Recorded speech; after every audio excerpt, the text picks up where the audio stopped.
A very good evening to all of you. सभी का warm welcome है YD और इंग्लिश शूटर पे।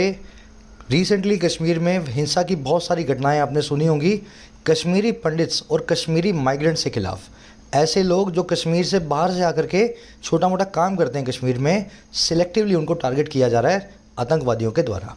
तो इसी पे लिखा हुआ है आज सुबह का फर्स्ट एडिटोरियल, ग्रिम टर्न इसका टाइटल है। बहुत ही इंटरेस्टिंग आर्टिकल है। आज का क्विज़ मैं आपको दिखा देता हूँ। देखो, इस आर्टिकल में अगर आप मन से सीखोगे, मन से पढ़ोगे, तो ये सारे क्वेश्चंस, 5 क्वेश्चंस आपको दिख रहे हैं, इस आर्टिकल में कवर हो जाएंगे। क्लास के लास्ट में इसका सोल्यूशन करवाऊंगा। आपका ऑब्जेक्टिव ये है कि 5 में से आपको 5 मार्क्स मिले। चलिए अभी शुरू करते हैं क्लास को। आइए कुछ नया सीखते हैं।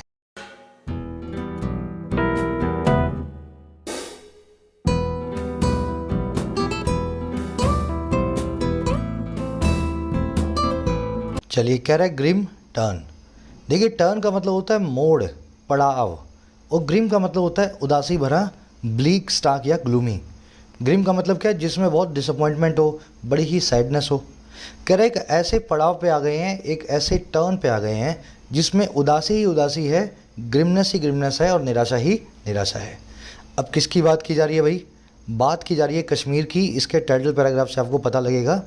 कह रहे the removal of its special status has seen the beginning of fresh challenges in Kashmir. Correct, Kashmir के अंदर है ना जो रिमूवल हुआ है, रिमूवल मतलब हटा देने का काम। करे जो हटाया गया है इसके, यानी कश्मीर के, इट्स के स्पेशल स्टेटस को, खास दर्जे को। करे इस काम ने देखा है, इस रिमूवल ने एविडेंट किया है, एविडेंस किया है बिगिनिंग को, शुरुआत को, नए चैलेंजेस की, फ्रेश चैलेंजेस की, नई चुनौतियों की कश्मीर वैली के अंदर। तो कश्मीर में धारा 370 का हटाया जाना और स्पेशल दर्जे को लिया जाना, इस काम ने ही नए नए चैलेंजेस को पैदा होते हुए देखा है। ऐसे चैलेंजेस, चुनौतियों को हम फेस कर रहे हैं जो पहले नहीं हुआ करते थे। रिमूवल आपका सब्जेक्ट है ग्रीन कलर में, हैज़ सीन इसकी वर्ब है पिंक कलर में। अगर मुझसे कोई 2 सेंटेंस में जानना चाहे कि सर मुझे इंग्लिश में फटाफट इंप्रूवमेंट चाहिए, मुझे क्या करना चाहिए, तो मैं आपको 2 सेंटेंस में यही बताऊंगा। इनफैक्ट 1 सेंटेंस में, हर सेंटेंस का सब्जेक्ट और वर्ब आप पकड़ना सीख लो। तो सब्जेक्ट और वर्ब मैंने पकड़ के आपको दे दिए हैं। ग्रीन में सब्जेक्ट, पिंक में वर्ब, ग्रीन में सब्जेक्ट, पिंक में वर्ब। इसको फॉलो करते जाना, आप अपनी अंडरस्टैंडिंग को खुद ही बहुत बेहतर पाओगे। चलिए अब एक काम करते हैं। ग्रीम नाम के वर्ड को नोट कर लेना। उदासी भरा, plain and gloomy and bleak and stark, है ना, सैड। इस आर्टिकल की सारी वोकैब पे नज़र डालेंगे ताकि अपने इसको स्मूथली आगे बढ़ते जाएं। ये अपनी वोकैब शीट है, ठीक है। आज के वर्ड्स देख लेते हैं अपने सारे। एक वर्ड आएगा स्टार्क, अभी अभी आपने देखा है। अबॉमिनेबल, प्लाइट, इंस्ट्रूमेंटल, आउटरीच और एलिनेट। 5-6 वर्ड्स पुराने वर्ड्स हैं, कई बार आप इनको रिपीट कर चुके हो, आज फिर से आर्टिकल में देखने वाले हो। ये शीट आपको टेलीग्राम पे मिल जाएगी, रोज़ अपडेट होती है, जाके डाउनलोड कर लिया करो। इसको अगर फॉलो कर रहे हो तो वोकैबुलरी का पोर्शन आपका किसी भी एग्ज़ाम का यहाँ से कवर हो जाता है। चलो, स्टार्क अभी आपको बताया मैंने, ग्रिम का सिनोनिम है। ग्रिम मतलब जो बहुत उदासी भरा हो, स्टार्क का मतलब भी वही होता है। His actions were in stark contrast to his words. उसके एक्शंस जो थे बहुत ही स्टार्क कंट्रास्ट में थे। कंट्रास्ट मतलब विरोधाभास, और किससे? उसके वर्ड्स के, उसके शब्दों के। तो उसके शब्द कुछ और थे और उसके एक्शंस कुछ और थे। और ये जो कंट्रास्ट था, जो विरोधाभास था, बहुत ही स्टार्क था, मतलब बहुत ही उदासी भरा था, डिसअपॉइंटमेंट भरा था, है ना। कहा उसने कुछ और, किया उसने कुछ और, सबको निराशा हुई, सबको सैडनेस हुई, इसलिए कॉन्ट्रास्ट को स्टार्क बताया जा रहा है।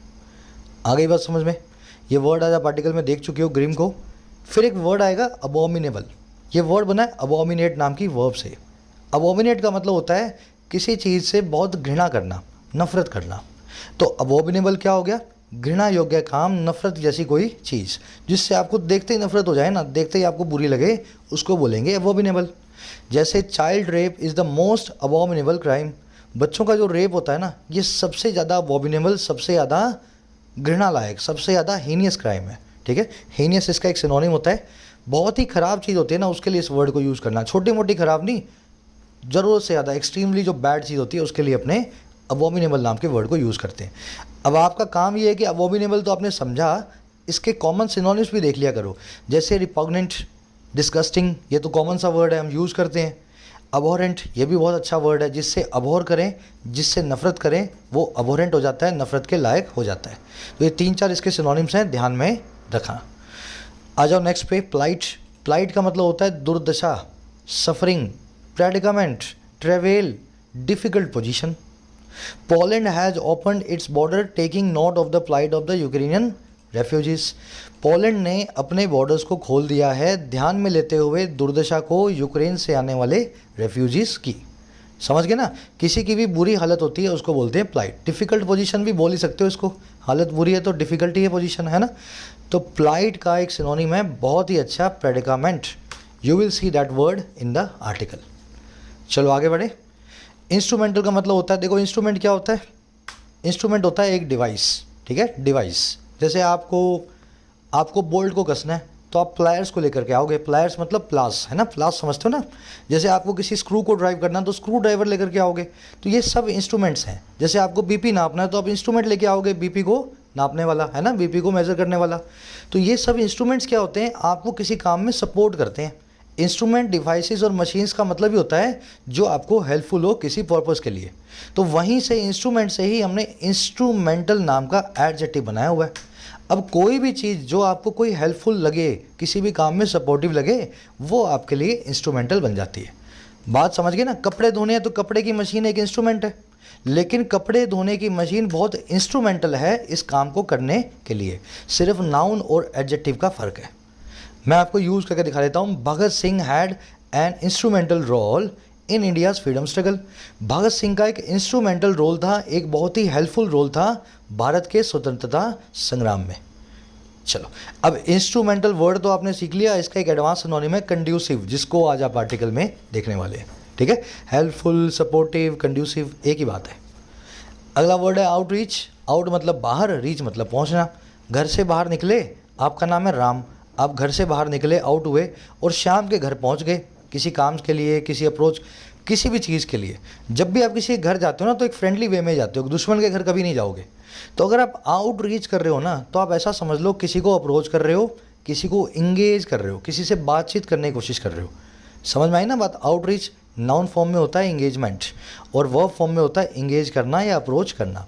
आप मेरे घर आए इंग्लिश सीखने के लिए, आपने पूछा सर कैसे पढ़ाओगे इंग्लिश, कब आऊँ मैं, कितने बजे पढ़ने आऊँ, तो आप आउट रीच कर रहे हो, मुझे अप्रोच कर रहे हो इंग्लिश सीखने के लिए, है ना। तो ऐसे इस वर्ड को याद रखें। अब इसको यूज़ करके दिखा देता हूँ। The PM's outreach program remained largely successful. PM का जो अप्रोच का प्रोग्राम था जिसमें पीएम ने किसी को अप्रोच किया होगा, है ना, गांव वालों को, किसानों को, यूथ को, जो भी प्रोग्राम था आउटरीच का, बहुत ही मोटे तौर पे कामयाब रहा। लास्ट वर्ड है एलिनेट। ये वर्ड मैं आपको बता चुका हूँ, एलियन से बना है। एलियन जरूरी नहीं है जो मंगल से आए जादू वही एलियन होता है ना। एलियन का मतलब है हर वो इंसान या हर वो चीज़ जो आपके लिए नई है, जो आपको बिलोंग नहीं करती है, जो आपके लिए विचित्र है ना। एलियन का मतलब होता है विचित्र। अब देखो एलिनेट का मतलब होता है इस वर्ब का मतलब किसी को अपने लिए अनजान बना देना, किसी को अपने लिए अपने से दूर कर देना, है ना। जैसे आपका दोस्त है, कुछ आपने उसको कह दिया, अब वो कल से आपसे बात नहीं कर रहा, तो आपने अपने दोस्त को एलिनेट कर दिया है, उसको एलियन बना दिया है। आज से वो आप उसको ना वो आपको जानता है। Disagreements can एलिनेट teenagers from their families. छोटे मोटे मतभेद जो हैं एलिनेट कर सकते हैं टीनेजर्स को, छोटे बच्चों को अपने परिवारों से। तो एलिनेट नाम का वर्ड आज आप आर्टिकल में देखेंगे। इसका एक सिनोनिम है स्ट्रेंज, किसी को स्ट्रेंज बना देना, वही बात है एलिनेट वाली। और डिस अफेक्ट, किसी से अफेक्शन यानी कि प्यार को डिस कर देना यानी ख़त्म कर देना। चलिए 5-6 वर्ड्स हैं, डिटेल में हो गए हैं। आ जाओ आर्टिकल पे। अब एक काम करते हैं, एक समरी मैं आपको दे दूं, आर्टिकल किस बारे में लिखा हुआ आपको पता लगे, उसी के साथ ऐड करना चाहूँगा। आप सभी कॉम्पिटिटिव एग्जाम एस्पायरेंट्स को मॉक टेस्ट के लिए मैं रिफ़र करूँगा टेस्टबुक.com। इसकी खूबी ये है कि इसमें 470 एग्जाम्स के 34,000 से ज़्यादा मॉक टेस्ट एक सिंगल पैकेज में अवेलेबल है। अब 34-35 हज़ार मॉक टेस्ट हैं तो इसमें इजी भी होंगे, डिफ़िकल्ट भी होंगे, मॉडरेट भी होंगे। हर तरह के मॉक टेस्ट को प्रैक्टिस करने का आपको मौका मिलता है। ये सारे मॉक टेस्ट सभी एग्जाम्स के एक सिंगल पैकेज में अवेलेबल है। 1 साल की वैलिडिटी 399 से, 3 साल की वैलिडिटी में 599 से। लेकिन 1 ईयर पास और 3 ईयर पास पे अगर आप कोड लगाते हैं YT10 तो आपको एडिशनल डिस्काउंट मिलता है 1 ईयर पास 360 में और 3 ईयर पास 540 के अंदर। ज़रूर से डिस्काउंट का फ़ायदा उठाएं, कोड लगाएं YT10। इस वीडियो के फर्स्ट कमेंट में ऐप का लिंक आपको मिल जाएगा। चलिए समरी बहुत सिंपल सी है। आपने रिसेंटली सुना है पिछले 4-6 महीने से, 7-8 महीनों से कश्मीर में पंडित्स पे और बाहर से जो माइग्रेंट्स हैं उनके ऊपर टारगेटेड अटैक्स हो रहे हैं। कभी किसी बैंक मैनेजर को जो यूपी से आया हुआ है उसको जाके उसके जो है बैंक में गोली मार दी जाती है। कभी किसी मेडिकल स्टोर के मालिक को जो 50 सालों से कश्मीर में रह रहा है, पहले इंडिया से किसी और पार्ट से आया हुआ है, उसको सरे बाज़ार में गोली मार दी जाती है। अब ये हो क्यों रहा है? ये इसलिए हो रहा है क्योंकि हमारे आर्टिकल का ऐसा कहना है, जब से स्पेशल स्टेटस कश्मीर का लिया गया है, वहाँ की आवाम में, वहाँ के लोगों में डिसअफेक्शन पैदा हो गया है for the country, for the nation. और इस वजह से सेपरेटिस्ट जो हैं बहुत ईजिली वहाँ की यूथ को बरगला करके टेररिस्ट एक्टिविटीज़ में इन्वॉल्व कर रहे हैं। अब गवर्नमेंट को ये कुछ ऐसा करना चाहिए कि स्पेशल स्टेटस लेने के लिए जो डिसअफेक्शन वहाँ हुआ है वैली के अंदर, उसको किसी तरीके से कम किया जा सके। अगर जब तक वहाँ के लोग आतंकवादियों का साथ देंगे, तब तक ये समस्याएं ज्यों की त्यों बनी रहेंगी। हमारे आर्टिकल के अंदर एनालाइज किया जा रहा है पूरी प्रॉब्लम को, of course in analytical form. चलिए शुरू कर लें हम आर्टिकल को। सिंपल सा आर्टिकल है आज का। कह रहा है 9 civilians have been killed in targeted killings by militants in the past 22 days in Kashmir, including a Kashmiri Pandit employee, a Hindu school teacher from J&K, Jammu, and a bank manager from Rajasthan. कह रहे 9 civilians को मारा जा चुका है, have been killed. और कैसे? Targeted killings में। टारगेटेड किलिंग्स का मतलब क्या होता है? निशाना लगा के किल करना। ऐसे नहीं है गोली मार के चले गए, पूरा सोच समझ के निशाना बना करके इस आदमी को मारा है। कह रहा है इसको ऐसा मारा गया 9 सिविलियंस को टारगेटेड किलिंग्स के अंदर मिलिटेंट्स के द्वारा, आतंकवादियों के द्वारा पिछले 22 दिनों में कश्मीर वैली के अंदर।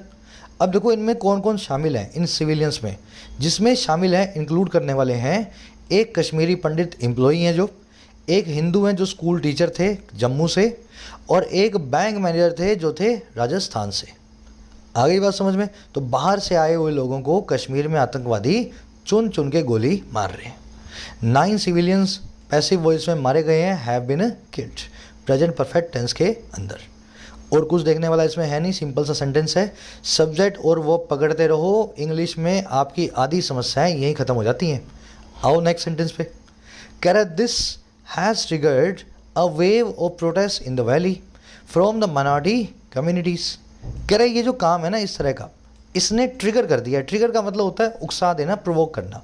इसने प्रोवोक कर दिया है एक लहर को, प्रोटेस्ट की, बहुत सारे एजिटेशंस की, धरने प्रदर्शनों की। और कहाँ पे? इन द वैली, इस घाटी के अंदर। अब ये प्रोटेस्ट किससे आए हैं? फ्रॉम द माइनॉरिटी कम्युनिटीज़, अल्पसंख्यक कम्युनिटी से आए हैं, जो हिंदूज़ हैं, जो सिख्स हैं, जो क्रिश्चियंस हैं, जो है वैली के अंदर। मेजॉरिटी तो मुस्लिम्स हैं कश्मीर में, माइनॉरिटी हो गए हिंदू, सिख्स और क्रिश्चियंस। तो इस मामले में दिस हो गया सब्जेक्ट, हैज़ ट्रिगर्ड हो गई इसकी वर्ब। ट्रिगर का मतलब होता है किसी चीज़ को प्रोवोक करना, किसी चीज़ को उकसाना। समझ में आ गया ना? जैसे आपको कुछ मैंने कह दिया तो आपको ट्रिगर कर दिया मैंने, आपको गुस्सा दिला दिया मैंने, तो आपको प्रोवोक कर दिया, ट्रिगर कर दिया, एक ही बात है। वर्ड्स को रिलेट करना सीखो अपनी आम बोलचाल की भाषा से। ये कोई जापानी लैंग्वेज नहीं सीख रहे हो आप, चाइनीज़ नहीं सीख रहे हो, बहुत सिंपल से वर्ड हैं। अगर आप रोज़ यूज़ करोगे ना तो याद करने की अलग से ज़रूरत नहीं पड़ेगी। और आ जाओ आगे। कह रहे protesting since May 12th, when Rahul Bhatt, a Pandit employee, was killed in his office, over 4,000 Pandits recruited under a special package are on the verge of another migration as in 1990s. अब बता रहे ये जो हो रहा है ना, ये बिल्कुल 1990 में जो हो रहा था उसके जैसा है। कह रहे प्रोटेस्ट करते हुए, प्रोटेस्टिंग, अच्छा प्रोटेस्ट किसके खिलाफ करते हुए, कब से करते हुए? कह रहे मई 12 से, सिंस मई 12। अच्छा क्या हुआ था तब? कह रहे जब राहुल भट्ट, जो एक कश्मीरी पंडित भी है और वहाँ की सरकार का एक एम्प्लॉय भी है, कह रहे जब राहुल भट्ट को मारा गया था उसके ऑफिस में, इन हिज ऑफिस। कह रहे तब से ही प्रोटेस्ट करते हुए हुआ क्या? कह रहे 4000 से भी ज़्यादा पंडित एम्प्लॉयज़ जो हैं, कश्मीरी पंडित एम्प्लॉयज़, जिनको रिक्रूट किया गया था एक स्पेशल पैकेज के अंदर 2008 में। कह रहे ये पंडित एम्प्लॉयज़ जो है ना, ये आर ऑन द वर्ज, ये कगार पे हैं। On the verge of something मतलब किसी चीज़ की कगार पे होना। तो ये ऑन द वर्ज ऑफ है, कगार ऑफ है, और किसकी? एक दूसरे माइग्रेशन की, जैसा कि हुआ था 1990 के अंदर। तो 1990 में भी इनको भागना पड़ा, अपनी देश, अपना राज्य, अपना शहर, अपना घर मकान छोड़ के। वही काम बिल्कुल अब ये प्रोटेस्ट कर रहे हैं और फिर से उसी कगार पे आ चुके हैं। यही काम ये फिर से करने वाले हैं। राहुल भट्ट की वर्ब है वॉज किल्ड, एम्प्लॉयज़ की वर्ब है are on the verge of. Are verb है, on the verge of prepositional phrase है, ठीक है। ऑन द वर्ज ऑफ का मतलब होता है कगार पे होना, इसको ऑन द ब्रिंक ऑफ भी बोलते हैं। जैसे the company is on the verge of या on the brink of bankruptcy, company दिवालिया होने की कगार पे है। I am on the verge of या on the brink of madness, मैं पागल होने की कगार पे हूँ। आगे ना बात समझ में, ऐसे इस फ्रेज को यूज़ कर सकते हो, बोलचाल में यूज़ करो ना, बड़ा अच्छा लगेगा सुनने वाले को भी। अच्छा ध्यान क्या दे लेना, गलती जो कॉमन होती है वो होती है ऐट की। लोग क्या करते हैं, ऐट द वर्ज ऑफ लिखाते हैं या ऐट द ब्रिंक ऑफ ऐसा लिख देते हैं, ऐसा नहीं होगा, ऑन ही आएगा इनके साथ। चलो अब एक चीज़ देखो, इस सेंटेंस की स्ट्रक्चर के अंदर ही जब ये एम्प्लॉयज़ इस कगार पे आए ना, तब ये प्रोटेस्ट भी कर रहे हैं, समझे। प्रेजेंट पार्टिसिपल साइमल्टेनियस फ्रेज है यहाँ पे। ये टीवी देखते हुए खाना खा रहा था, watching TV I was having dinner.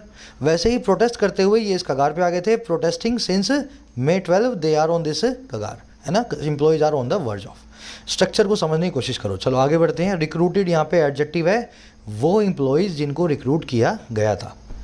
कह their leaders say they are contemplating mass exodus and resignations unless relocated outside the valley.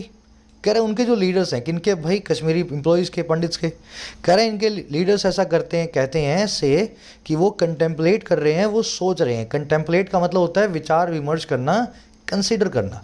तो वो कंसीडर कर रहे हैं मोटे तौर पे एक एक्सोडस को। एक्सोडस क्या होता है, मास माइग्रेशन।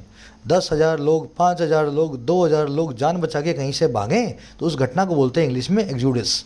तो इनके लीडर्स ये कह रहे हैं कि हम भी इसी घटना के बारे में सोच रहे हैं कि हम भी एक्सोडस कर दें और रेजिग्नेशन दे दें यहाँ की सरकारी नौकरी से, अगर आप हमें रेलोकेट नहीं करते हैं, अगर आप हमें कहीं दूसरी जगह पर स्थापित नहीं करते हैं, वैली से बाहर, कश्मीर से बाहर।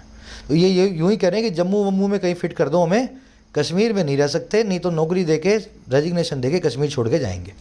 लीडर्स की वर्ब से, दे की वर्ब है आर कंटेम्पलेटिंग। अच्छा, एक्सोडस का मतलब होता है मास माइग्रेशन, समझ गए ना आप। एक्सोडस।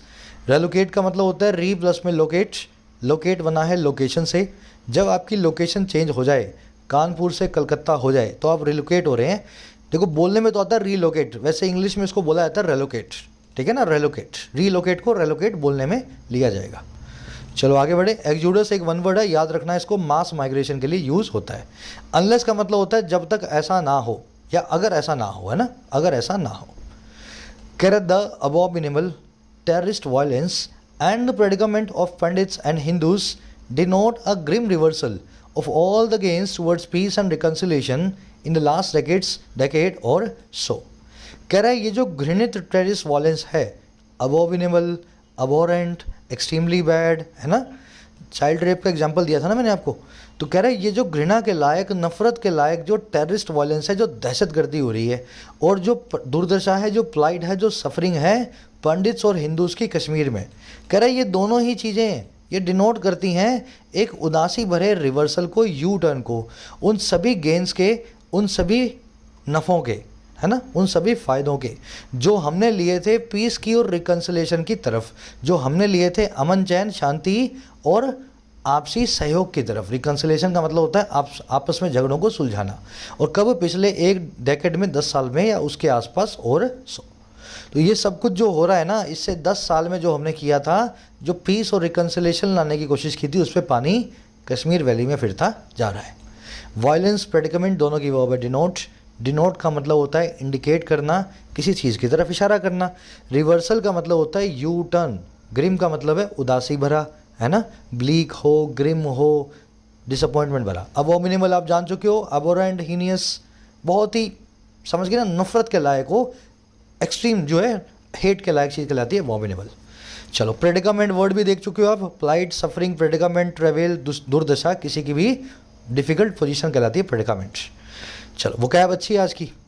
कह रहा the valley had welcomed a subtle and slow return of Kashmiri pandits, a segment of those who left in the face of A surge in violence and targeted killings in 1990s।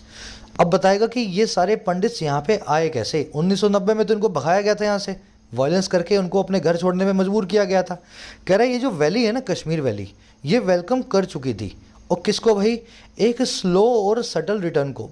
Subtle का मतलब होता है जो noticeable ना हो, और slow का मतलब होता है धीमे धीमे। इस वैली ने, कश्मीर ने वेलकम किया था, स्वागत किया था वापसी को, घर वापसी को कश्मीरी पंडित की, धीमे धीमे और अननोटिसेबल तरीके से। कह रहे ये वो पंडित्स हैं जिनका एक सेगमेंट, जिनका एक हिस्सा ऑफ दोज इनका जो लेफ्ट कर गया था, जो चला गया था कश्मीर में, सामना करते हुए इन द फेस ऑफ एक बढ़त का सर्च का वायलेंस में और टारगेटेड किलिंग्स में 1990 के दशक के दौरान। तो 1990 में जो लोग गए थे ना, उन्हीं में से कुछ लोग धीमे धीमे सटल और स्लो मैनर में कश्मीर में फिर से बसाए गए थे। तो वैली ने बहुत अच्छे से इनका वेलकम तो किया था, लेकिन अब फिर से आतंकवादी इनको चुन चुन के मार रहे हैं। वैली की वर्ब है हैड वेलकम्ड, हु की वर्ब है लेफ्ट। हु आया है इन पंडित्स के लिए, उनका एक सेगमेंट, उनका एक छोटा सा हिस्सा। इन द फेस ऑफ का मतलब होता है सामना करते हुए। आई बात समझ में? फेस का मतलब है चेहरा, सामने वाला हिस्सा जो फ्रंट होता है वो चेहरा ही होता है ना। तो इन द फेस ऑफ मतलब सामना करते हुए। In the face of difficulty you should have a काम एंड कंपोज माइंड। मुश्किल का सामना करते हुए आपके पास एक संयम भरा और शांत दिमाग होना चाहिए, है ना। ऐसे इस फ्रेज को यूज़ करें। सर्ज का मतलब होता है अचानक से आई हुई बढ़त। चलो सिंपल सेंटेंस है, आगे बढ़े। करत their return was encouraged by the comprehensive policy of then prime minister Manmohan Singh, who in 2008 worked on a strategy. अब वो स्ट्रेटजी बताएगा कॉलम लगा के। करे a political outreach to stake holders of Kashmir political spectrum for creating a conducive atmosphere and at the same time extending permanent financial support to Pandits willing to return. अब कह रहे हैं उनकी जो रिटर्न थी वो इनकरेज हुई थी, उनकी वापसी जो है उसको बढ़ावा मिला था एक बहुत ही डिटेल्ड, बहुत ही कॉम्प्रिहेंसिव पॉलिसी के द्वारा। और किसकी भाई? उस वक्त के मनमोहन सिंह जो प्राइम मिनिस्टर थे, पीएम थे, उनके द्वारा। अभी इन्होंने क्या किया था भाई? पीएम साहब ने हु लगा के बता रहे हैं। कह रहे जिन्होंने 2008 में वर्क किया था एक स्ट्रेटजी के ऊपर, अब वो स्ट्रेटजी आपको आगे बताई जाएगी। इतना सेंटेंस समझ गए ना। ये इसीलिए आए थे कश्मीरी पंडित्स, इनका वेलकम इसीलिए किया गया था कश्मीर में क्योंकि इनकरेज थे। एक बहुत ही अच्छी पॉलिसी मनमोहन सिंह जी की सरकार ने निकाली थी 2008 के अंदर। अब वो पॉलिसी और स्ट्रेटजी आपको यहाँ पे बताई जाएगी। उसका पहला हिस्सा था ये कि पॉलिटिकल आउटरीच हो, पॉलिटिकल अप्रोच की जाए सारे स्टेक होल्डर्स की तरफ, सारे योगदानकर्ताओं की तरफ। स्टेक होल्डर्स का मतलब है जिसका भी योगदान है, कंट्रीब्यूशन है कश्मीर के एनवायरनमेंट में, चाहे सेपरेटिस्ट हों, चाहे वहाँ की पॉलिटिकल पार्टीज हों, चाहे कश्मीरीज हों, चाहे बाहर से आने वाले माइग्रेंट्स हों, सब स्टेक होल्डर्स हैं। तो कह रहा है पहला जो स्ट्रेटजी का पार्ट था वो था एक सियासी आउटरीच, सियासी अप्रोच सारे स्टेक होल्डर्स की तरफ जो होंगे कश्मीर के पॉलिटिकल स्पेक्ट्रम में, कश्मीर के पॉलिटिकल रेंज के अंदर। और किस लिए? ताकि क्रिएट किया जाए एक कंड्यूसिव, एक इंस्ट्रूमेंटल, एक हेल्पफुल एटमॉस्फेयर को वैली के अंदर। और दूसरा कह रहा है उसी वक्त eight the same time extend किया जाए स्थायी यानी कि परमानेंट फाइनेंशियल सपोर्ट को उन पंडित्स को जिनको यहाँ से भगाया गया था और जो बाद में विलिंग थे, तैयार थे वापस आने के लिए। तो ये स्ट्रेटेजी थी मनमोहन सिंह की। कश्मीर के नेताओं से बात करेंगे, वायलेंस को कम करेंगे और जो आना चाहते हैं उनको पैसा देंगे, आओ और कश्मीर में बसो। रिटर्न की वर्ब है वॉज इनकरेज्ड, पैसिव वॉइस में। हु की वर्ब है वर्कड। हु आया मनमोहन सिंह के लिए, जानते हैं ना आप। देन का मतलब है उस वक्त के प्राइम मिनिस्टर, आज के नहीं है प्राइम मिनिस्टर, आज के तो नरेंद्र मोदी हैं। तो उस वक्त के 2008 के पीएम की बात की जा रही है, देन लगा के। आउटरीच का मतलब होता है अप्रोच करना, किसी को जाकर के मिलना, समझ गए ना, किसी से कोई इंगेजमेंट करना। कंड्यूसिव आप ऑलरेडी जानते हैं, हेल्पफुल हो, इंस्ट्रूमेंटल हो, सपोर्टिव हो, कंड्यूसिव कहलाता है। एटमॉस्फेयर का मतलब होता है वातावरण, आसपास का एम्बियंस। विलिंग का मतलब होता है जो रेडी हो, किसी काम को करने के लिए तैयार हो। अब आ जाओ नेक्स्ट जो है पैराग्राफ पे। एक क्वेश्चन पूछूंगा आपसे यहाँ पे वोकैब का, सिंपल सही है, मेरे को ही बता दो। ये देन तो आपको समझ गए क्यों लगाया गया। देन पीएम कहाँ लिखा गया है? ये देखो, देन पीएम मतलब उस वक्त के पीएम। अब देन के लिए एक एडवांस वर्ड क्या होता है? मान लीजिए मैं यहाँ पे देन पीएम ना लिखना चाहूँ तो मैं कौन सा पीएम लिखूंगा? एडवांस वर्ड देन के लिए कौन सा आप यूज़ करते हैं? बहुत बार कर चुके हैं, सबको आना चाहिए। बहुत लोग जो क्लासेस ले रहे हैं रेगुलरली ऑलरेडी जानते होंगे। कमेंट्स में डालो और वहीं पे पढ़ भी लिया करो, है ना। मैं सही कमेंट्स को हार्ट दे देता हूँ ताकि सबको पता लगे। आ जाओ नेक्स्ट पैराग्राफ पे। अब आजकल क्या हो रहा है?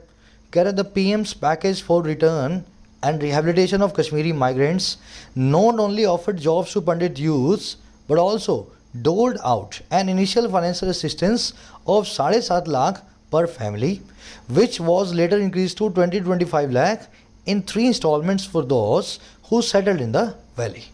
अब ये बता रहा है ये पैकेज मनमोहन सिंह का क्या पैकेज था। कह रहे जो पैकेज था ना, इसका नाम है PM's package for return and rehabilitation of Kashmir migrants. ये पूरे पैकेज का नाम है PMPRRK। कह रहा है इस पैकेज ने ना केवल ऑफर किया, नॉट ओनली ऑफर्ड, ना केयर दिया इसने जॉब्स को, कश्मीर की यूथ को, पंडित यूथ को, बल्कि साथ ही साथ इसने डोल आउट भी किया। डोल आउट करने का मतलब होता है डिस्ट्रीब्यूट करना। और किसको? एक शुरुआती फाइनेंशियल असिस्टेंस को 7.5 लाख पर फैमिली की। कह रहे जिस असिस्टेंस को लेटर बाद में जा करके इंक्रीज भी कर दिया गया पैसिव वॉइस लगा करके, और कहाँ पे? 20 से 25 लाख पे।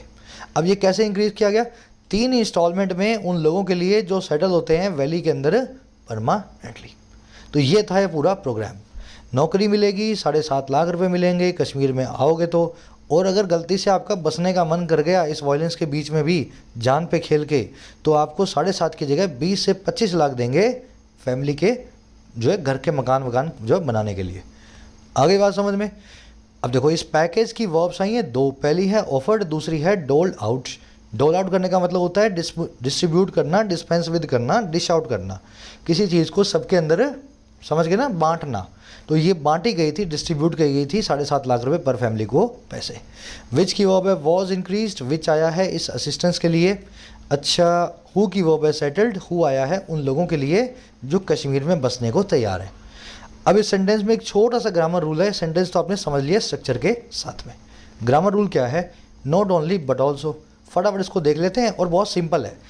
अगर दिमाग में लोड लेके चलोगे तो बहुत मुश्किल लगेगा, एक बार सब कुछ भूल के समझो फिर बड़ा आसान लगेगा। रूल ये कहता है जो नॉट ओनली के बाद आएगा वही बट ऑल्सो के बाद में भी आएगा। अगर नॉट ओनली के बाद में नाउन है तो बट ऑल्सो के बाद में भी नाउन आना चाहिए। नॉट ओनली के बाद वर्ब है तो बट ऑल्सो के बाद में भी वर्ब आनी चाहिए। और नॉट ओनली के बाद में क्लोज है तो बट ऑल्सो के बाद में भी क्लोज ही आना चाहिए। अब इसको समझेंगे एग्जाम्पल्स के जरिए। The exam paper not only was lengthy but also vast. Exam paper ना केवल लेंदी था, बहुत बड़ा था, बल्कि बहुत डिफ़िकल्ट भी था। यहाँ लिख देता हूँ डिफ़िकल्ट, ठीक है, बड़ा मुश्किल भी था, लंबा भी था और मुश्किल भी था। अब देखो नॉट ओनली के बाद में क्या आ रही है? वर्ब आ रही है वॉज। क्या आ रही है? Verb was. और बट ऑल्सो के बाद में क्या आ रहा है? एडजेक्टिव आ रहा है डिफ़िकल्ट, ठीक है। इसमें एडजेक्टिव और ऐड कर लेना, इसमें एडजेक्टिव और ऐड कर लेना, ठीक है। एडजेक्टिव के साथ, नाउन के साथ में एडजेक्टिव भी ऐड कर लेना। तो यहाँ पे तो डिफ़िकल्ट यानी मुश्किल नाम का एडजेक्टिव आ रहा है, और ऊपर क्या आ रही है? ऊपर आ रही है वर्ब नॉट ओनली के बाद में वॉज वाली। तो ये सेंटेंस अपने आप में गलत सेंटेंस है। अब क्या करेंगे? आपको नॉट ओनली की पोजीशन को चेंज करना है। आप इसको क्या करो, इस एडजेक्टिव से पहले ले आओ, बस सेंटेंस आपका रेडी हो जाएगा। मैं लेके आऊँ, ये उठाया और ये यहाँ पे लाया, सेंटेंस रेडी। तो exam paper was not only lengthy but also difficult, ऐसे ये सेंटेंस बनेगा। नॉट ओनली के बाद में भी एडजेक्टिव, बट ऑल्सो के बाद में भी एडजेक्टिव। अब दूसरा वाला देखो, ए कहाँ गया? The exam paper was not only lengthy but also confused everyone. Exam paper ना केवल लेंदी था बट ऑल्सो उसने सभी को कन्फ्यूज भी किया। देखो बट ऑल्सो के बाद में क्या आ रहा है? बट ऑल्सो के बाद में आ रहा है सर एक वर्ब, वर्ब की सेकंड फॉर्म। और नॉट ओनली के बाद में क्या आ रहा है? नॉट ओनली के बाद आ रहा है एक एडजेक्टिव। वर्ब कहाँ आ रही है? वर्ब इससे पहले आ रही है। तो सिंपल सा एक काम करना है, नॉट ओनली को उठाना है और यहाँ भी वर्ब से पहले रख देना है। इधर भी वर्ब आ गई, उधर भी वर्ब आ गई, सेंटेंस रेडी। समझ गए ना? दोनों तरफ वर्ब, दोनों तरफ नाउन, दोनों तरफ एडजेक्टिव, दोनों तरफ क्लोज, मामला सेट। लास्ट देख लो, the exam paper was not only lengthy but also the time allowed to solve it was insufficient. Exam paper ना केवल लंबा था बल्कि जो टाइम था जो अलाउ किया गया था इसको सॉल्व करने के लिए वो भी बड़ा इनसफिशिएंट था। बट ऑल्सो के बाद में पूरा क्लोज आ रहा है, time allowed to solve it was, time subject है, वॉज इसकी वर्ब है। अगर क्लोज आ रहा है ना मेरे भाई तो नॉट ओनली के बाद में भी क्लोज आएगा। इसको यहाँ से उठाओ और इसको क्लोज यानी कि शुरुआत में रख दो क्लोज से पहले। बस यही सेंटेंस है, यही फॉर्मूला है पूरा का पूरा। अब ध्यान ये देना है कि नॉट ओनली एक नेगेटिव एडवर्ब है। Not only is a negative adverb और क्या करती है? It causes inversion at the beginning of A close, beginning of A close. तो क्या समझे इस बात से? नॉट ओनली जब भी क्लोज की बिगिनिंग में आ जाए तो क्या करेगा? वो इस क्लोज को इन्वर्ट करेगा। शुरू में तो लाए हो लेकिन क्लोज अब इन्वर्जन करके आपको लिखना पड़ेगा। तो कुछ इस तरीके से लिखा जाएगा, हेल्पिंग वर्ब को उठाएंगे और सब्जेक्ट से पहले चिपका देंगे। Not only was the exam paper lengthy but also, आगे चलने दो, the time allowed to solve it was insufficient. चलो क्लियर है इतना मामला, आगे बढ़े। अब ये कॉन्सेप्ट अपनी बेसिक ग्रामर में बहुत डिटेल में हो चुका है, यहाँ पे आपका रिवीजन हो चुका है। जो लोग चैनल पे नए हैं, मैं आप सभी को सजेस्ट करूँगा बेसिक ग्रामर को एक बार पूरा कर लो, 15 दिन 10 दिन लगेंगे। उसके बाद हर चीज़ पढ़ोगे और कोई भी मॉक टेस्ट दोगे तो आपके मार्क्स आपको बूस्टेड मिलेंगे। ठीक है, बेसिक ग्रामर होम पेज पर रखिए, complete English grammar for all complete exams, इस प्लेलिस्ट को जाके चलाओ। चलो आगे बढ़ते हैं। कह रहा it is not a mayor coincidence that a turn for the worse coincided with centre's new push to alter Kashmir's relations with India, starting with the termination of J&K's statehood and special constitutional status in 2019. कह रहा है ये एक mayor coincidence नहीं है, it is not a mayor coincidence, ये केवल एक संयोग की बात नहीं है। कौन सी बात? कि जो टर्न फॉर द वर्स आया है, ये जो खराब मोड आया है, टर्न फॉर द वर्स का मतलब है खराब मोड। तो ये जो खराब मोड आया है ये कोइंसाइड विद हो रहा है, ये कनकर विद हो रहा है, ये उसी वक्त पे हो रहा है। कोइंसाइड विद का मतलब होता है उसी वक्त पे होना। और किसके वक्त पे भाई? ये हो रहा है सेंटर के उस नए पुश के वक्त पे, उस नए ड्राइव के वक्त पे, जोर के वक्त पे, जो दिया गया है ऑल्टर करने के लिए कश्मीर के रिश्तों को इंडिया के साथ। और कैसे? स्टार्ट करते हुए टर्मिनेशन को, हटाए जाने को, रिमूवल को, कश्मीर वैली के स्टेटहुड को, राज्य के दर्जे को, और स्पेशल कॉन्स्टिट्यूशनल स्टेटस को जो 2019 में लिया गया था। तो कह रहा है अपने आप में ये संयोग नहीं है कि ये सब कुछ जो हो रहा है ये 2019 में कश्मीर का स्पेशल स्टेटस छीन जाने के बाद से हो रहा है। तो ये कोइंसाइड होना इज़ नॉट अ कोइंसिडेंस। समझ में आ गया? इट की वर्ब है इज़, टर्न की वर्ब है coincide. Coincide with, conquer with, मतलब दो चीज़ों का एक साथ एक ही वक्त पे होना। दोनों के बाद में विद आएगा, कोइंसाइड विद, और कन अकर, इसको बोल देते हैं कनकर। ठीक है, कनकर, कनकर विद। चलो, टर्न फॉर द वर्ड्स का मतलब होता है बुरा मोड़, है ना, एक गलत दोहराया। Turn for the words. Alter का मतलब होता है चेंज करना। कह रहा है on December 21, 2020 a Hindu goldsmith was killed. A series of targeted killings of members of minorities including Kashmiri Pandits started from October 6, 2021 when Makhan Lal Bindru, who ran the famous Bindru Medicate, was killed in his shop in Srinagar. अब बता रहा है 2019 के बाद में क्या हुआ। कह रहा है दिसंबर 31, 2020 को एक हिंदू गोल्ड स्मिथ था, जो एक हिंदू सुनार था। गोल्ड स्मिथ मतलब जो सोने को गढ़ने का काम करता है ना, आभूषण ज्वेलरी को बनाने का काम करता है, जो है जेवरों को। तो कह रहा है हिंदू जो जेवर बनाने वाला सुनार था उसको मारा गया। फिर एक सीरीज ऑफ टारगेटेड किलिंग्स हुई उन मेंबर्स की जो माइनॉरिटीज से आते हैं, जो हिंदूज हैं, सिख्स हैं, क्रिश्चियंस हैं, जिसमें शामिल है कई कश्मीरी पंडित्स भी। कह रहे ये सीरीज जो है स्टार्ट हो गई, और कब से? अक्टूबर 6, 2021 से, जब इस फेमस आदमी को, कश्मीर में बड़े फेमस थे मक्खनलाल बिंद्रू, जो कि चलाया करते थे एक फेमस मेडिकल स्टोर को, बिंद्रू मेडिकेट को, इन आदमी को भी दिन दहाड़े गोली मारी गई, वॉज किल्ड, मारा गया अपनी ही दुकान में श्रीनगर के अंदर। सेंटेंस समझ में आ गया ना? तो पहले हिंदू गोल्डस्मिथ मारा गया 2020 में, फिर 2021 में तो पूरी सीरीज ही शुरू हो गई, एक के बाद एक लोगों को मारा जा रहा है। सेंटेंस की स्ट्रक्चर मैं आपको समझा देता हूँ, एक सेकंड रुक जाओ, मैंने सब्जेक्ट वर्ब इसमें शायद मार्क नहीं किया। स्ट्रक्चर कुछ ऐसी है सर। गोल्डस्मिथ की वर्ब है वॉज किल्ड पैसिव वॉइस में, सीरीज की वर्ब है स्टार्टेड, मक्खन सिंह बिंद्रू की वर्ब है वॉज किल्ड, हु की वर्ब है रैन। हु आया मिस्टर बिंद्रू के लिए, प्रॉपर नाउन के लिए हु को यूज़ किया जाता है इंसानों के लिए। ठीक है ना? चलो, स्ट्रक्चर समझ में आ गई, बस यही ग्रामर है, और कुछ ग्रामर नहीं है ना, कोई खास रूल आपको रटने नहीं होते, जो आप कर चुके हो बेसिक्स में वो बहुत ज़्यादा काफ़ी हैं। कह रहे guest workers in the valley from other parts of the country have also been felt. कह रहे जो गेस्ट वर्कर्स हैं, जो बाहर से आने वाले माइग्रेंट्स हैं इस वैली में, कश्मीर घाटी में, और कहाँ से? कंट्री के दूसरे पार्ट से। कह रहे उनको भी फेल किया गया है, पैसिव वॉइस में मार गिराया गया है। फेल करना मतलब किसी को गिरा देना, मार गिरा देना, काट गिरा देना, है ना। फेल, फेल्ड, फेल्ड, ये वो वैसे चलती है। तो ऐसे गेस्ट वर्कर्स को भी मारा गया पैसिव वॉइस में, हैव बीन फेल्ड। कह रहे policies implemented by the centre regarding land and government jobs are perceived in J&K as disadvantageous to locals, increasing the sense of alienation that is being exploited by separatists and Pakistan backed terrorists। अब देखो, पूरा अगर article की आत्मा पकड़नी हो, soul पकड़नी हो, तो एनालिसिस पूरे आर्टिकल का इस लाइन में मिल जाएगा। कह रहा अब ये जो भी पॉलिसीज़ हैं जिनको लगाया गया है, इम्प्लीमेंट किया गया है सेंटर के द्वारा, और किस बारे में भाई? एक तो लैंड के बारे में और दूसरा गवर्नमेंट जॉब्स के बारे में।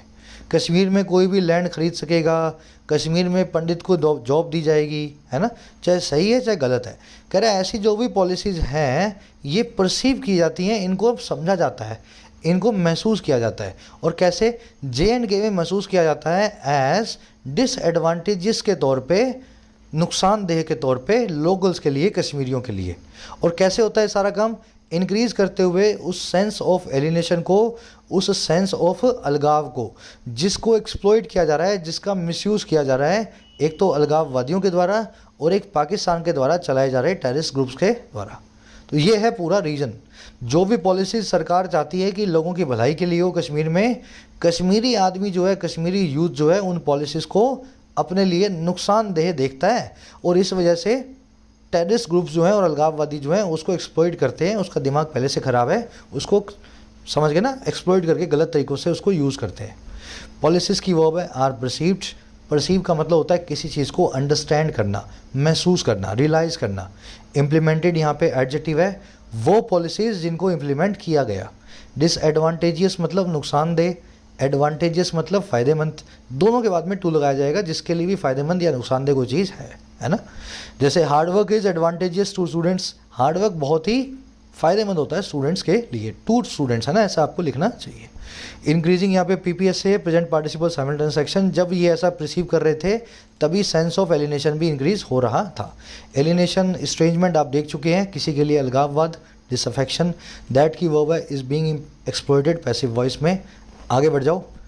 कह रहा the centre must take measures to ensure the security of Hindus and migrant workers in the valley at any cost as an immediate response। अब कह रहे सेंटर को दो काम करने हैं। सबसे पहला रिस्पॉन्स सेंटर का ये होगा कि सेंटर को कदम उठाने ही पड़ेंगे ताकि हिफाजत जो है, सिक्योरिटी जो है, सुरक्षा जो है, एक तो हिंदूज़ की, एक माइग्रेंट वर्कर्स की वैली में, कह रहे वो किसी भी कोस्ट पे सिक्योर हो सके, उसको इंश्योर किया जा सके। समझ गए? तो पहला काम सेंटर को ये करना है, पहले लोगों की जान बचानी है। सेंटर की वर्ब है must take. At any cost मतलब किसी भी कीमत पे। एट कोस्ट या एट एनी कोस्ट की जगह कभी कभी आप ऑन एनी कोस्ट देखोगे, गलत होता है, यहाँ पे ऑन नहीं आता। एक कॉमन सी मिस्टेक है प्रेपोजिशन की, on this cost, on any cost, ऐसा नहीं होगा। आप हमेशा लिखा हुआ देखोगे सही, या सही आपको लिखना पड़ेगा एट एनी कोस्ट, ठीक है। चलो, माइग्रेंट वर्कर्स जो बाहर से आके माइग्रेट करके काम करते हैं। कह रहा it must also think afresh its Kashmir policy and create space for political dialogue. अब दूसरा काम ये करना है, इसको साथ ही साथ नए सिरे से सोचना पड़ेगा। थिंक अफ्रेश, अफ्रेश यहाँ पे एडवर्ब है, थिंक नाम के लिए, वर्ब के लिए एडवर्ब ऑफ जो है मैनर का काम कर रही है। कह रहा है इसको नए तरीके से सोचना पड़ेगा या सोचना चाहिए इसकी कश्मीर पॉलिसी के बारे में, और क्रिएट करना चाहिए एक स्पेस को, गुंजाइश को, सियासी या पॉलिटिकल डायलॉग के लिए, बातचीत के लिए। इट की दूसरी वर्ब है, दो वर्ब्स हैं, must also think and must create. अब तीसरा काम क्या कह रहा है? It seems the dilution of article 370 was not the end of the problem but the beginning of fresh challenges in Kashmir which need careful handling rather than just muscular triumphalism. कह रहा है ऐसा भी दिखाई देता है जो डाइल्यूशन है, जो एब्रोगेशन है, जो रिमूवल है, और किसकी? धारा 370 की। कह रहे ये समस्या का अंत नहीं थी, बल्कि ये एक बिगिनिंग थी, बट द बिगिनिंग था, शुरुआत था नई चुनौतियों का वैली के कश्मीर के अंदर। और वो चुनौतियां हैं जिनको ज़रूरत है बहुत ही ध्यानपूर्वक की गई हैंडलिंग की, और बजाय किसके? खाली खाली मस्कुलर ट्रायम्फलिज्म के। ट्रायम्फलिज्म का मतलब होता है अपनी जीत पे किसी को चिढ़ा करके विक्ट्री को सेलिब्रेट करना, अपने दुश्मन को जिसको हराया है उसको मॉक करना। और मस्कुलर का मतलब होता है अपने दम पे, अपनी लाठी के दम पे। तो कह रहा है यही दिखाई देता है कि इससे समस्याओं की नई शुरुआत हुई है, और ये शुरुआत ऐसी समस्याओं की है जिनको केयरफुल हैंडलिंग चाहिए, ना केवल ना बजाय इसके कि सेंटर जो है अपनी लाठी दिखा करके अपनी जीत को सेलिब्रेट करेगी। कश्मीर से देखो हमने धारा हटा दी, धारा हटा दी, 370 हट गया, है ना। तो ये ट्रायम्फलिज्म नहीं दिखाना है, बल्कि लोगों की समस्याओं को समझ के केयरफुल तरीके से हैंडल आपको करना चाहिए। इट की वर्ब है सीम्स, डाइल्यूशन की वर्ब है वॉज, विच की वर्ब है नीड। ट्रायम्फलिज्म आप समझ चुके हो, अपनी जीत पे दुश्मन को मॉक करना, है ना। मस्कुलर मतलब आपकी मसल्स, आपके दम पे, आपकी लाठी के दम पे। चलो, आर्टिकल सिंपल था, वोकैब अच्छी थी, नो डाउट अबाउट इट। थोड़ा सा ग्रामर भी हमने इसमें कवर कर लिया है। बेसिकली तो स्ट्रक्चर ही ग्रामर से, जो स्ट्रक्चर्स आप देख रहे हो, है ना। अच्छा, अब आपके सामने 5 क्वेश्चंस हैं, फटाफट इनको सॉल्व कर लो। मास माइग्रेशन मूवमेंट को क्या बोलते हैं, इसका मुझे ऑल्टरनेटिव देने का मन भी नहीं है, शायद बिना ऑल्टरनेटिव्स के आप कर पाओ। ठीक है, वर्ड्स आप देख चुके हो बहुत अच्छे अच्छे, तो उन्हीं में से एक वर्ड को आपको यहाँ पे फिट करना है, वन वर्ड को मास माइग्रेशन के लिए। आंसर डाल रहा हूँ कमेंट सेक्शन में, वहाँ से चेक कर लेना, मेरे आंसर से अपने वाले को मैच कर लेना। थर्ड और फोर्थ यहाँ पे 2 एरर्स मिलेंगी। एरर्स का मैं आपको छोटा सा हिंट दे देता हूँ, शायद आप उससे पकड़ पाओ। पहली एरर मिलेगी आपको not only but also, not only but also नाम के स्पेयर में। ठीक है, first error not only but also. और दूसरी एरर आपको मिल सकती है इस पूरे फ्रेज के अंदर, मिल सकती है, शायद ना भी हो, चेक कर लेना। बाकी जो आंसर्स हैं वो कमेंट सेक्शन में डाले हुए हैं, वहाँ से जाके चेक कर लो हिंट के साथ में, आपको पता लग जाएगा गलत है या सही है। फिफ्थ, एक इंस्ट्रूमेंटल नाम के वर्ड का सिनोनिम आपसे पूछा गया है। इंस्ट्रूमेंट वर्ड को अच्छे से समझाया था, एलिनेशन, प्रेडिकामेंट, अबोमिनेबल, कंड्यूसिव, चारों वर्ड्स आप ऑलरेडी कर चुके हो, तो इसका सिनोनिम आपको यहाँ से निकाल लेना है। अब फर्स्ट बचा, देखो फर्स्ट मैं करवाने को तो करवा दूंगा, आंसर बड़ा सीधा सा है, आप एक बार खुद से ट्राई तो दो।